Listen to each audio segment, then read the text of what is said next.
Time to trim those H cuticles. Let's do this, HQ. This question 1. Who won in the biblical tale of David and Goliath? Goliath, David, Carl. Carl. If your name's Carl, we love you. If your name's Goliath, we love you too. David too. We love all of you guys. In the all-Jewish sleepaway camp tale, this David fought Brian Harkle, also known as the one fist fight I ever got into. I was actually victorious. Much like the soon-to-be King David was versus Goliath. David is our answer. 267,201 of you guys got that right. You know your Davids. And 2,000 of you guessed Carl, and God bless you. You know what? Let's do question 2. Before even we do that, I have a little something to tell you. Quick, get your cat. We're talking extra lives. They keep you in the game after you, and may this not happen to you. Get a question wrong. Earn them for free by playing 5 times in a row, or by inviting your friends using your code. We wiped the slate on referrals for season 3, which means you can re-invite your friends and get double the extra lives.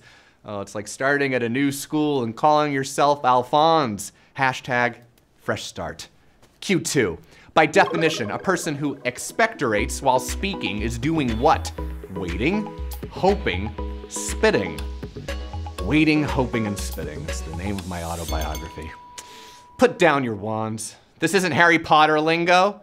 If you're someone known to expectorate, I really hope you aren't a close talker, cause it's spitting. Spitting's the answer. This little spit in the bucket on that one, cause so many of you guys got that right. You knew what's going on. Hopefully you don't expectorate. 242,526 of you got that right. High five hug, you earned it. Question 3. Which of these places has a recognized monarchy? Denmark, Russia, Mexico. Now I want to travel. Gosh dang it. If I only had some more points. And speaking of points, what's the point of being royalty if you don't have total control? Great Britain. Brexit. Well, you can ask the royal family of Denmark if you want a recognized monarchy. Denmark it is. Shout out for my Denmarkian. 375 of you are winners. You've made it on to Q3. You did it. Again, high five, hug, pat on the back. High five yourself. Let's move on to Q4. Which of these words is part of the business acronym IPO? Overflow, price, or initial? An initial price overflow. That's called when I spend way too much money on Amazon.com. CNBC in the house. Love that, Kramer. If you have shares of a company during their IPO, you're gonna hope that the value goes through the roof. Initial public offering for the win. 186,083 of you guys can do a little happy dance because you won. Well, you won that question. Doesn't it feel good to say you won each question?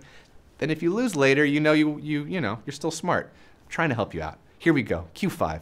Which of these is technically an ossicle? Lysosome, Schwinn, Stapes. I think I rode a Schwinn when I was a kid.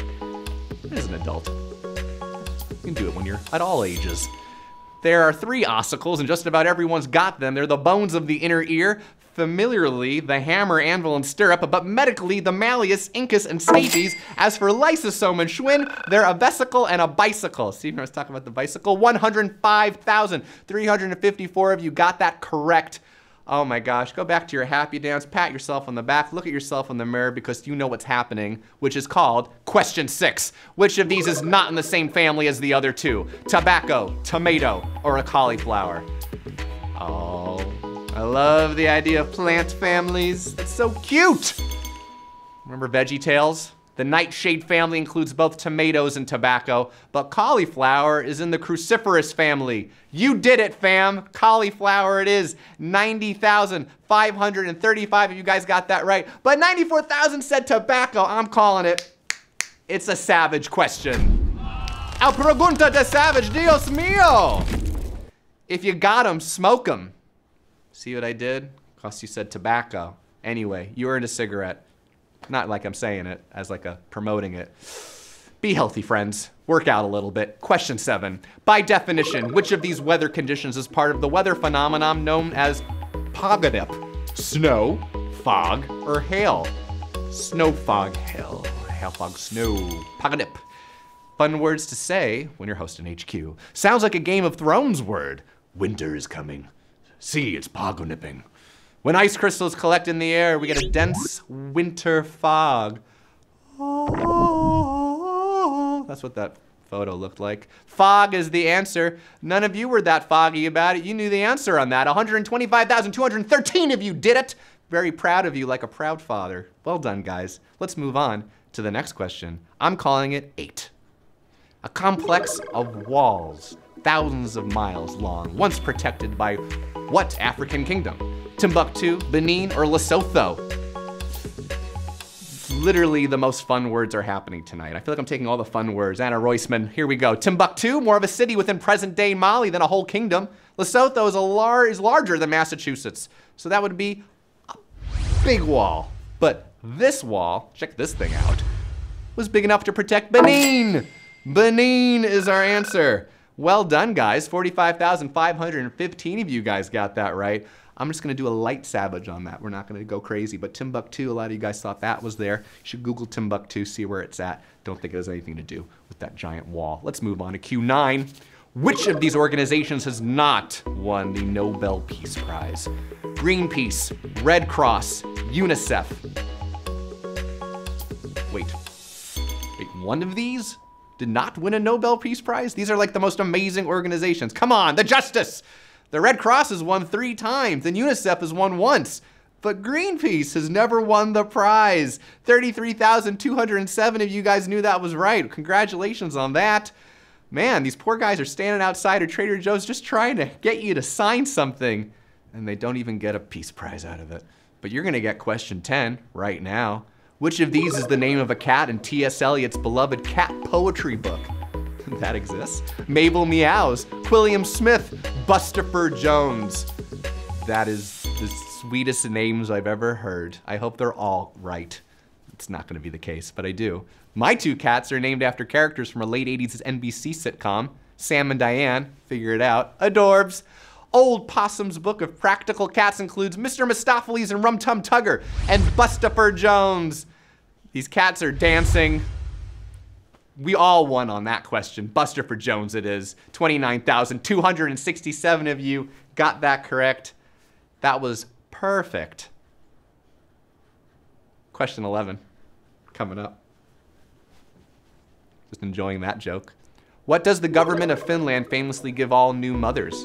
A cardboard box, a disposable diaper pack, or a stroller? I saw a dog walking, or not walking, rather in a stroller today in New York City, and I wish I was him. Oh, Finland. Nobody puts baby in a box except you, where they give a baby box, which has a mattress so the baby can sleep in it, and clothes, a cloth diaper, and thankfully has nothing to do with Bird Box. 26,039 of you guys knew it was cardboard box. You earned the ability and the desire and the chance to just Google some Bird Box memes again, because they're still good, okay? Let's move on to question 12. If you suffer from enophobia, you'll most likely be revolted by what?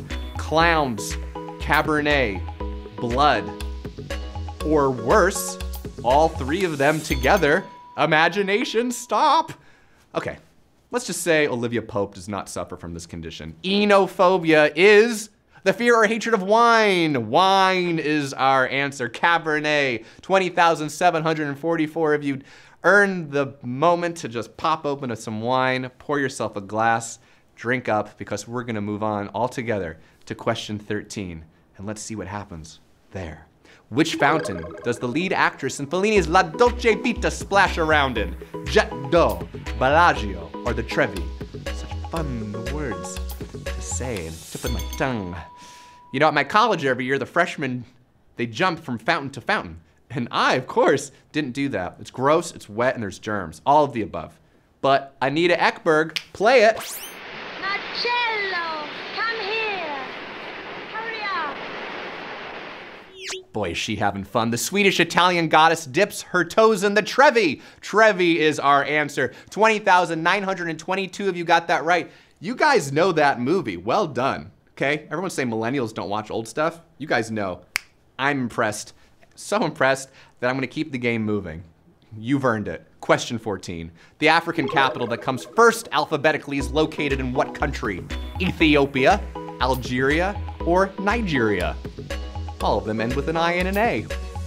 I can say things obviously. I know Trenton is the capital of New Jersey. Is that good enough for something? But few cities sound more mellifluous than Ethiopia's Addis Ababa. But the African capital that comes alphabetically is Abuja, which is the capital of Nigeria. Nigeria it is. 5,494 of you guys got that right. Again, 15,000 of you said Ethiopia, so it's a little savage there. So savage, we've only got one question left. The final question.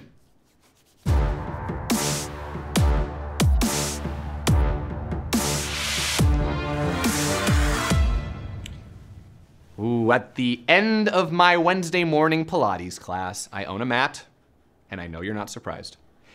Everyone always claps. I mean, I like it, but who for? Like the teacher? That it's over? All I know is if you win today, please clap for yourself. I don't care if you're on the F train with AirPods, you're worth it. Final question, Q15. Which historical figures is depicted in a carving at the US Supreme Court building? Robert E. Lee, Oliver Cromwell, or Muhammad? This is a smarter day finale. There are a few groups of people who aren't happy about this carving. Even the man's diehard fans have spoken up to say, we're not really big on graven images of Muhammad. Muhammad is the answer, but I'm really big on saying this phrase, you just won HQ trivia.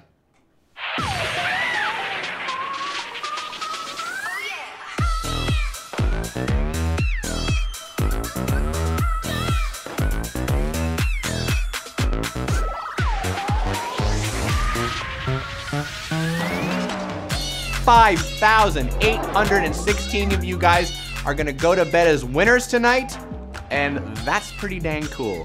86 cents is coming your way, so no one got anything 86'd on this. You got the 86 cents. So let's look at our winners. Joe Turner, 389. Pikachu, Scribblarian, I don't know if that's an avatar or a bow tie or what. Ritu99 is just chillaxing on his real cool bed frame experience. 407 Juice is like a daddy-daughter thing. I like that, that's sweet. Fast Bison, unsurprisingly, has a picture of a bison in it. And Unique Calf, well, there's calves. I like that we're being literal tonight, guys, and literally screen grab, print, and attach this victory to your college applications, because you just won on Smarter Day. Show them you got the goods. Aunt Becky, why? Stay and play for HQ Words next at 9:30 p.m. and come back for tomorrow's extra special Game of Thrones trivia at 8:30 p.m. The North remembers. I've been your host, just another dude who looks like Mark Zuckerberg at a wedding, who really enjoys being here with all of you. David Magidoff, the only David Magidoff on earth. Heading back to LA. Love you guys. Peace out, Cub Scouts. So, that nudity joke about the HBO thing. So that was just a joke, right? Right? Okay.